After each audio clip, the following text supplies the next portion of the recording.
روان السلام يا صاحبي يالو عياره ويان maanta waa maalin kamal daari oo weyn Liverpool iyo Man City baa lagu faysayn doona labada dormeey barka wala war jira ya marka aad rabto adina inaad Champions League u soo baxdo oo sanadkan 4 sanaad hesha aad rabto waad ku khasbantahay inaad Man City garaacdo adigoo Liverpool adigoo Man City ya marz maanta oo kale adigoo horyaalku socdo in lagu taabto ciil baad ka xigtaa iyo madax xanuun ya waxaadna rabtaa inaad maanta ka Liverpool garaacdo adigoo Champions League u socday laga xaraajiyo maanta lagu garaaco Liverpool bala dhibaato ku tahay Man City adigoo ku fuuqalo ma ku yaala maxay yeelay inta soo ku fikirto soo kuftay nimankaas Arsenal galabta Leeds wax noocaas la ciyaaro macna kuwaas Leeds wax maar lagu meelay inkastoo Leeds iska qatata ay ahayd laakiin Arsenal ilma aan ayaantan ugu cabsanay ma jirto Leeds iska dhaaf Leeds yaala ayaantan garaacay ilma ayaantan Arsenal ma lagu haleyn karo Arsenal ma fiirin noqotay ilma ma lagu haleyn karo ilmi way dardarooyin macna ya marka ciyaarta waa afartii barka galabnimo halka Arsenal Leeds ciyaaraya shanta galabnimo halka sidoo kale Chelsea iyo Aston Villa ciyaari doonto finimaya barka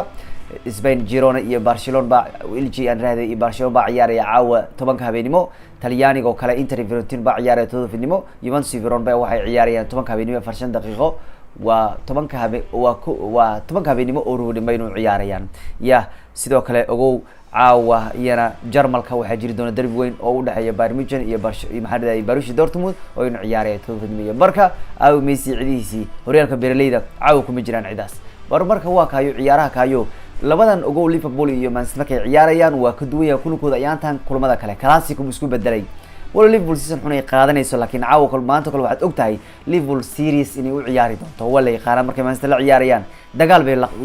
yani kulan adag bay la ciyaaraan marka Liverpool ma la ciyaarayaan markay Man City la ciyaar way ka duwan tahay Liverpool ay ka hoos bixin karaan xilli ciyaareedkan laakiin Man City markay la ciyaarayaan wad ogtahay kulan adag bay jiri doona waan saacad gudniga Guardiola sheegay mar walba kuwa classic baan la ciyaarnaa wuri tani loo xisabtooday markii Guardiola kulkiis ugu horeeyay ama xilli ciyaareedkii ugu horeeyay Man City uu tababar noqday uu yimaaday xisabtooday ya Jordan Kloppna uu xilli ciyaareed buu ku qaatay Liverpool ya xisabtooday ahayd markii labada nin ba ay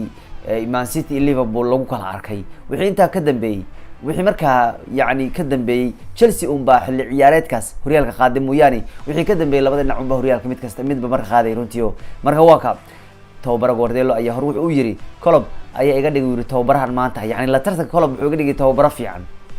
ya teamkiis wuxuu waa team runtii wuxuu leeyahay aad u dagaal badan aadna ku weeraraya waxaan isku dayay inaan sida Klopp oo kale noqdo wiiro ninka ka birigaayo ya Liverpool waxay u socotaa in afartii sar u dagaasho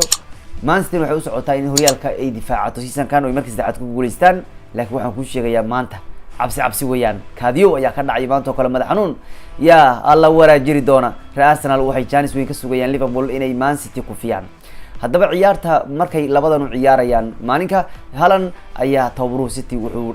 rajo ka qabaa inuu ciyaartan ciyaarsi karo walla laha ma ciyaari doono laakiin Guardiola wuxuu sheegay inay suurtagal tahay wali Haaland ciyaarta inuu ciyaari karo waninka Man City dhaliyay 42 gool 37 ciyaarood xagaan uu ciyaaray Foden laakiin uu sheegay ciyaartano balse dhanka Liverpool Diaz baa la filayaa waan Darwin Núñez baa la filayaa inuu ciyaartan qayb ka noqon doono kadib markuu kala soo laabtay dhaawac ciyaaraha wadankiisa Uruguay balse ninka muddo dheer ka maqnaa garoomada 5 bilood oo uu ciyaaray Liverpool Luis Diaz ayaa ku soo dhow inuu Liverpool dib ugu soo laabto laakiin ciyaartan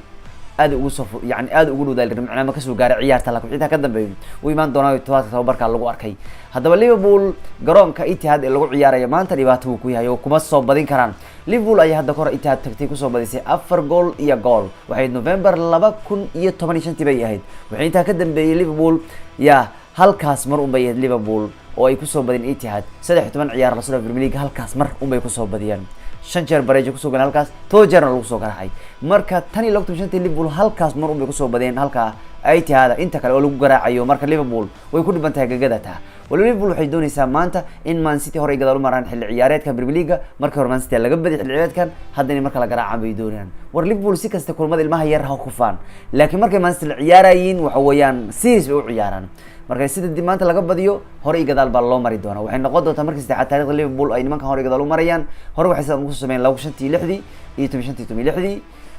haddana marka bay noqon doontaa hore gadaal waxaan kala jeedaa labada kulan siisa kuba in horyaalka laga badiyo hal dhinac marka Liverpool sidaa u socotaa maanta City laakiin ogow 19 dhibcood bay ka sareeyaan nimanku maanta ay la ciyaarayaan Liverpool oo bariyan jaabe noqotay runtii mid kale oo City wuxuu ujeedkoodu yahay in 4 ciyaar isku xigta markii guuray xilli ciyaareedkan ay badiyaan City ma dhicin xilli ciyaareedkan 4 kulan isku xiga inay badiyaan ma dhicin 4 saddex ciyaar isku xiga xataa laga waysatay macnaha marka dad xaaladda saas tahay shaqa maratid